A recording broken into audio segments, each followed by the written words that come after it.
1925లో 11వ భక్తినాథ పోపు గారు క్రీస్తురాజు పండుగను స్థాపించారు.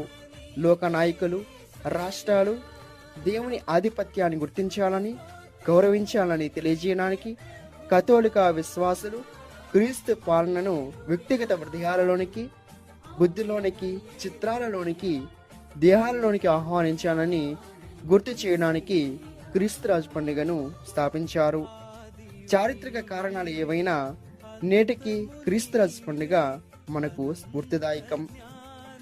నేటి పండుగ మనకు క్రీస్తు విలక్షణమైన రాజుగా, నాయకునిగా మన ముందు ఉంచుతూ ఉంది. క్రీస్తురాజు జ్ఞానులు చేత రాజప్రసాదంలో రాజుగా గుర్తించబడ్డాడు. రాజనగర ప్రభు పేరిట వచ్చిన రాజుగా ప్రకటించబడి పొగడబడ్డాడు.